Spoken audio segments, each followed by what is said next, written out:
What's up, everybody? Welcome to Best and Worst. This is a video series where I talk about the best case scenario for your team and a worst case scenario for your team for the upcoming 2023 season. We do our best to assume health because obviously, well, if you just say, oh, well, if their best player gets injured, they're not going to win the finals, is a stupid way to have a worst case scenario. Obviously, the worst case scenario for every team is their best player gets injured. But thank you so much for all the support you've shown me on the previous videos. And let's get right into this video about the Miami Heat. So, in researching this video, I realized surprisingly few people actually have been talking about the Heat this offseason, which is kind of shocking. But thank you so much for the comment on my channel, Sir M. Of course, always appreciated. Um, they haven't really done a ton in this offseason. They lost PJ Tucker. They signed Nikola Jovic, who was their first round pick, and that's pretty much it. So where does this team get improvement from last year? Because obviously they were in the conference finals, they were in Game 7, they were very close to making it to the finals again, even with injury luck against them because they lost Tyler Hero. So where is the improvement coming from? Well, the improvement's coming from Bam Adebayo, improving again year to year. He's only 25. He's been working on his mid-range jump shot for what feels like 3-4 years now. Uh, so you're looking for improvement there. You're looking for improvement from Kyle Lowry, who was in and out of the lineup last year. Uh, he had personal issues that he was struggling with that seem really serious, but also have been incredibly ambiguous. If you've been following at all, Pat Riley said Kyle Lowry's out of shape. Kyle Lowry's like, man, I don't think that we lost because I'm out of shape. I think we lost because there was a lack of continuity because all this other stuff, and we need to just, play together more. So cool. I should also mention another offseason move. They re-signed Udonis Haslam. Yeah, cool. Man is 42. 42. So the improvements coming from Kyle Lowry, who hopefully is, plays up to his $28 million contract instead of giving you 7-4 in the playoffs. Even if he just gave you his regular season numbers, which is still a decline of 13-7.5, like that's much better. Like if you're getting 7.5 assists out of Kyle Lowry, you're probably winning that game, right? At least in most cases. And they've got a couple of other really solid rotation players. They've got Max Strus, they've got Gabe Vincent, Omar Yurtsevens, okay. I mean, for a minimum player, he's okay. Although you'd much obviously, I don't know why they don't like go and get Dwight Howard. I maybe they don't. It doesn't fit with like the Heat culture, but like I feel like Dwight Howard would be a much better player for them, and he's still available. There's also Carmelo Anthony, who's in the offseason and still technically get. Uh, that would be wild if Carmelo went to the Heat. And while I'm talking about this, is like a total tangent, but I saw some like weird like trade stuff around Russell Westbrook. Like I don't know why they would trade for Russell Westbrook. Like that just seems like it would be terrible because this team already struggles with spacing. Like, or at least it feels like that way to me. I feel like this team completely struggles with getting space and making their shots. And there's a lot of offensive pressure on Jimmy Butler to make stuff happen. Bam Adebayo, for whatever reason in the postseason, like I looked at the numbers. The numbers don't really seem to back it up. But for whatever reason in the postseason, every time I watch Bam Adebayo, his mid range completely like vanishes from his bag. Like during the regular season, this dude looks like freaking Cash Money Chris Middleton, like making all his mid range shots, and then in the postseason, the guy doesn't make anything. Like he's still a fantastic play, like defensive player. He's a great rim runner, but like all of his mid range just seem to go out the door. And I don't have the stats to back it up. That's just the eye test at this point. I should have tried to find it, but like whatever, it sucked. So, what's the best case scenario for this squad? Like I said, so the improvement from Kyle Lowry, the improvement from Bam Adebayo, hopefully Victor Oladipo gets to where at least somewhat where he was before. Saw flashes of it last season, but it wasn't like a consistent thing. But so it's not impossible for this squad to even get better from where they were last year. And that's good because last year they were close. So obviously finals appearance as the best case scenario for the squad. I don't think that's crazy. I will say I don't necessarily think they'll be a 1 seed again.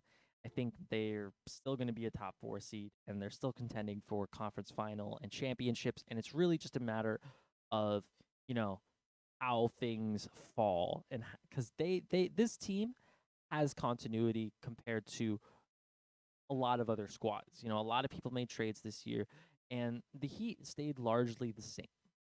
Uh, they did lose PJ Tucker, which is unfortunate, but hopefully Nikola Jovic can fill in a little bit of what he did, and you know the Heat culture, I think, is going to be a good landing spot for him. So what's the worst case? The worst case scenario is kind of tricky. I am extremely conflicted because I think this team is really bad without Jimmy Butler. And that's not to say anything negative about Bam Adebayo or Tyler Hero or Kyle Lowry or Victor Oladipo, but I don't think this team has nearly enough defensive wings. I think that they are going to struggle in the half court again. Um, Again, it just feels like Jimmy Butler's on his own out there half the time. At least it felt that way during the playoffs, and during the regular season they were rolling people. So and they were playing every other night with like half their lineup. So I feel like it's hard to glean information off of that. As far as a prediction goes, I think their worst case scenario is a playoff berth. I'd find it very hard to believe that the Heat would fall out of the like playoffs. Like that would be crazy. So they'd have to fall behind the Celtics, the Bucks. Okay, sure, fine, possible. The Sixers, possible. The Raptors, the Bulls, the Nets, the Hawks, the Cavs. So 3 of those teams. The Raptors, Bulls, Nets, Hawks, Cavs. Maybe Nets, Cavs, maybe Hawks if they really know. But I just can't bring myself to do it. Like when you're missing half your squad the entire season and you win 53 games, like I can't hate on you in the regular season for the next year. Like that's just stupid. So I mean, I have them as a playoff team. I think they could end up as a first round out, depending on where they end up. Obviously, if they end up as a 6 seed and they're going up against, I don't know, the Milwaukee Bucks in round one, i.e., 2021, they could end up going home very quickly. But I feel like you can say that for most of the Eastern Conference teams, and that's kind of the problem with the league being so freaking talented. Some of these teams that are extremely talented, yet don't necessarily mesh together in the optimal kind of way, are going to find themselves going home well before their talent level would indicate. So I think their worst case scenario is a first round out. I don't know if I truly believe in the Heat to win the title. However, I would be a fool to insinuate that they couldn't win the title. I think this team will go as far as Jimmy Butler takes it. And I think Jimmy Butler, with just a little bit of help, can take this team once again to the finals. And who knows? So that's my Heat. I it's not particularly a deep dive. I don't I will say that the Heat is one of those teams that I struggle to place because I like Tyler Hero, but there's other players that I like, similar level to him at his position. And like I like Bam, but it feels like it's been 3 years of me watching him miss mid-range shots, and I'm getting anxious about it. Like I like so many of these players, but it just doesn't come full circle. I'm gonna stop rambling. Thank you for watching the video if you got this far. Thank you to everybody for giving me so much support on these recent videos. Thank you to all the people for commenting on my channel.